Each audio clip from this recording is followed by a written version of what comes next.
mind is too weak to comprehend who God is. There has never been a technology designed sufficiently enough to enable a man, a mortal man, to understand who his creator is. It's like a phone trying to understand who created it. The best it can do is to Google, and the information you find in Google is put by men, but there are some information that are not available because they are not made available. If God chooses not to make himself available, no man can see him. The Bible says God dwells in a realm all by himself, and no man can approach him, because no man see God and live. It's not because mankind do not desire to see God, but it's because they don't sustain the capacity to be able to see God. The presence of God that make alive can kill. When you approach God, you must understand you are dealing with hallowed things. Men of old understand that, and before they enter into the temple of God, they purge and purify themselves. Peradventure, there is something in them that may not be in alignment, because when you come before God, God is a being that is aligned, and anybody that is not aligned is not captured within the radar. And that is why there's a frequency where God broadcasts. If you don't remain aligned to that frequency, you may never hear God till you die. The reason why we come before the presence of God and we are careful and conscious enough to cry for him to help us is because he came yesterday does not mean he's coming today.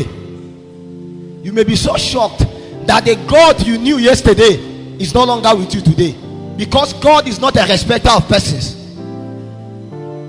The man everybody hates may be the man that has genuine intimacy with God, and the man everybody celebrated may be the one that God rejected. Why? Because he doesn't have a place with God. In the days God approves of men must be conscious enough to understand that the approval of men may not be the approval of God. But that God approved of you yesterday does not mean he's approving of you today. Everyone that walks with God understands the need for him to be conscious, to be aligned with God.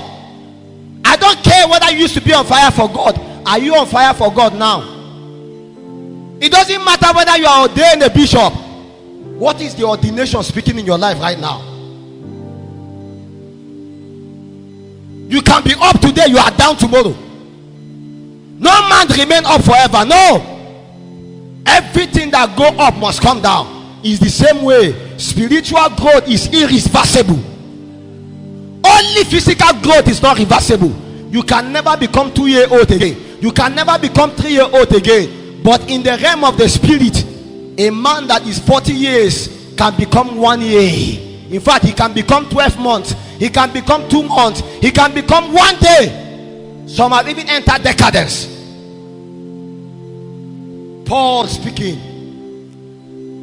he said, anytime you approach before God, you must understand that your heart must be right, and you must ensure that you don't become like the foolish Galatians who have begun in the spirit and now they are ending in the flesh. Let me tell you the reason why men end in the flesh is because they become familiar with the things of the spirit.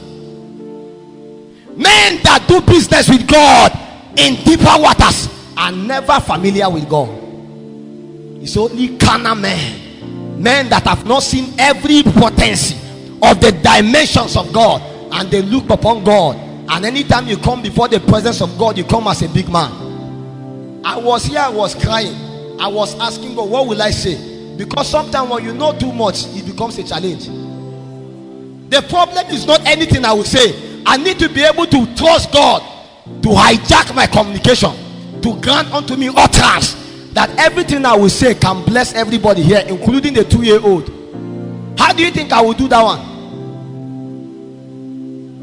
Because administration has switched to spirit administration.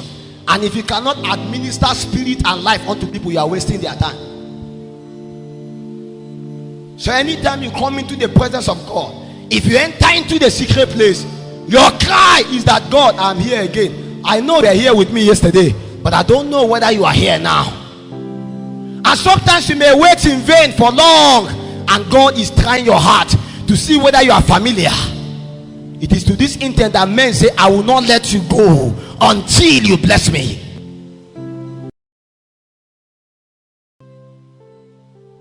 See, let me tell you, when Paul was encountering God, his friends were there.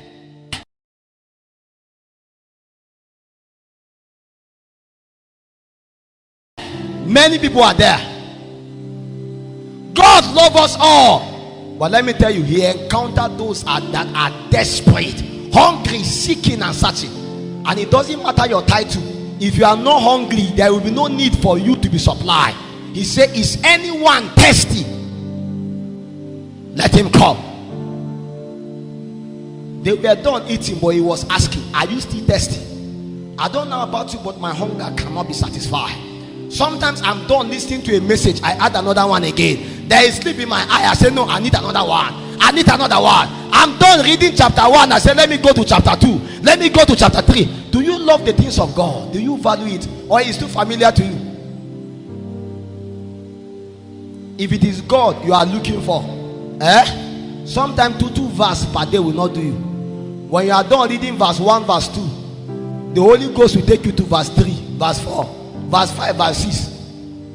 Before you know it, the chapter has finished.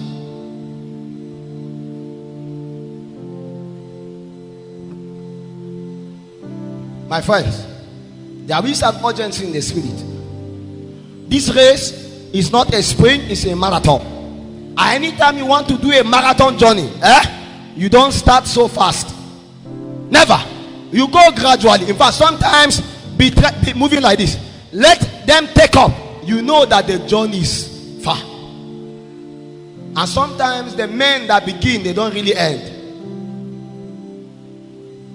We were on campus. So many of us gather. We say we have the burden to conquer the region. This one say he had this encounter. This one say he had this encounter. This one say, okay, no wala. All of us had an encounter. We are not going to allow ourselves die like that. We gather together. We say, let's begin to pray 1 hour every day.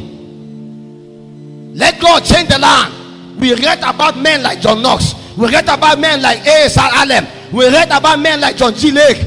We read the mighty things men did.